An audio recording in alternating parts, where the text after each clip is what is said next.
maybe now, though, is slightly consolidating his position. James, thanks a lot for that fascinating insight and just getting all of us just getting a taste of what it's like at the airport. James Bay is joining us there from London. Meanwhile, a Libyan general told AlJazeera on Wednesday that an Air Force pilot refused to bomb protesters in Benghazi. AlJazeera has obtained these exclusive pictures of the wreckage of the Russian-made Siko-22 that crashed near the town of Ajdabiya, east of Benghazi. The crew ejected after refusing to carry out orders to bomb civilians. US President Barack Obama has condemned the violence in Libya. In a strongly worded statement, Obama said the Libyan government must be held responsible for failing to respect the rights of its people. The suffering and bloodshed is outrageous, and it is unacceptable. So are threats and orders to shoot peaceful protesters and further punish the people of Libya. These actions violate international norms and every standard of common decency. This violence must stop. I've also asked my administration to prepare the full range of options that we have to respond to this crisis. This includes those actions we may take and those we will coordinate with our allies and partners, or those that we'll carry out through multilateral institutions. And the UN Secretary-General Ban Ki-moon has expressed, quote, grave concern over events in Libya. He condemned attacks against civilians and said those responsible must be punished. Kath Turner is in New York. The violence in Libya continues and Colonel Gaddafi is still clinging to power, and the world is looking to the United Nations for action. The Security Council, as you know, is meeting today to assess the situation and determine whether there are steps the international community can and should take. Would I like us to go further and have a full United Nations Security Council resolution? Yes, I would. But at UN headquarters in New York on Wednesday... Mr. Ambassador, any discussion about Libya today at all? Sanctions? I haven't heard about that. Morning, Mr. Ambassador. Any talk about sanctions on Libya today at all? Anytime soon? The UN Secretary-General cut short a domestic trip and returned to New York for talks with his senior advisers on Libya.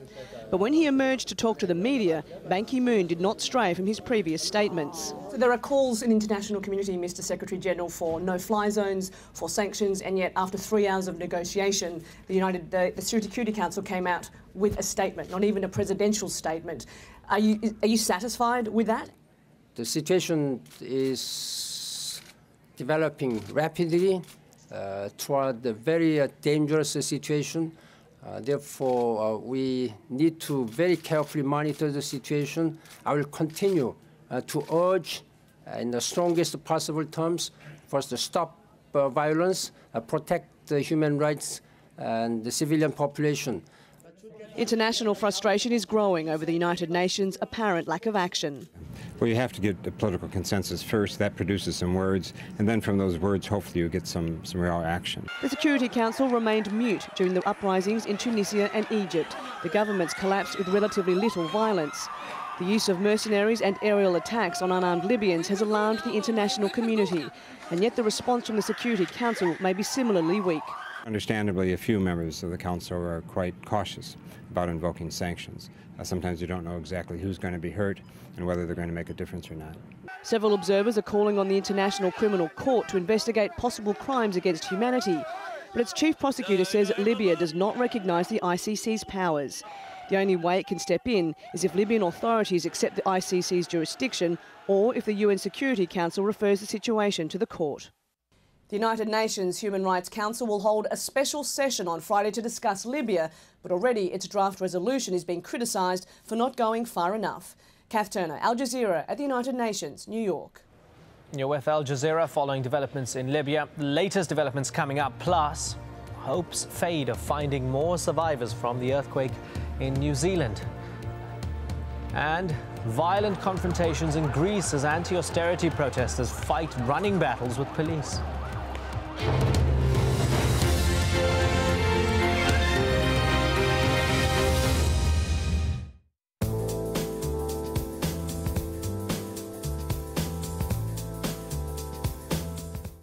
Welcome back to your international weather forecast. For New Zealand, especially where we had seen the earthquake in Christchurch, we are looking at some nice weather on Thursday, but that's all going to change a little bit as we go into Friday.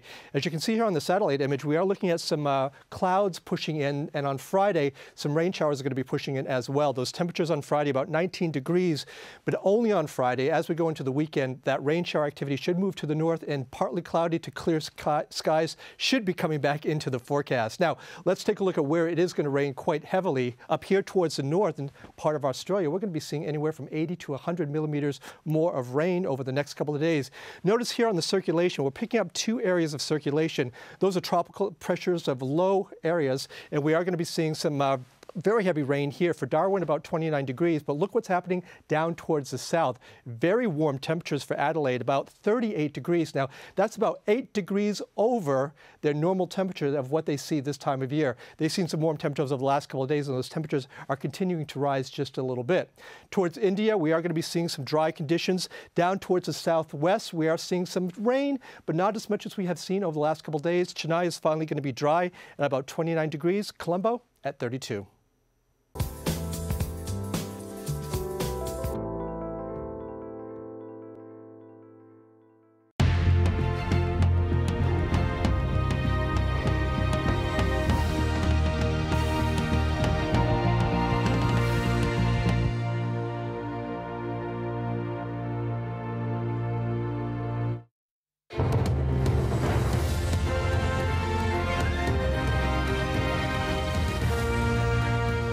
Back to top stories on Al Jazeera. Libyan leader Muammar Gaddafi appears to be losing control of territory in Libya. Protesters are reported to have taken control of towns as far west as Misrata, around 120 kilometers from the capital, Tripoli. President Barack Obama says the US is looking at a full range of options on how to deal with the crisis. He's repeated his message to Gaddafi that the violence must stop. 98 people are now known to have died in the earthquake in New Zealand. Rescue teams are looking for as many as 300 people still missing.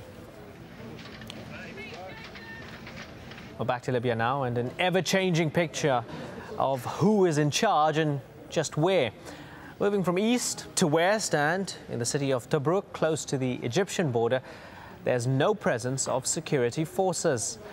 The province of Cyrenaica is also in the hands of pro-democracy protesters, according to Italy's Foreign Minister Franco Frattini.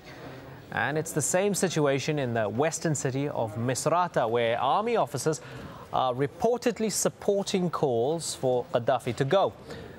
But in Sabha in the south, thought to be a Gaddafi stronghold, fighting has been reported. And also in Sabratha, very close to Tripoli. The capital is said to be on virtual lockdown. It's always been Muammar Gaddafi's stronghold, and reports are coming in of militias and mercenaries on the roads leading into the city. And as our correspondent told us, that Gaddafi's men are definitely in charge of the airport. Let's get the thoughts of Awad Al-Faitouri. He's from the Libyan Information Center here in Doha, an organization that uses contacts in Libya to find out the latest on what's going on there. Thanks a lot for joining us, Mr. Al-Faitouri. I've just got a news line coming in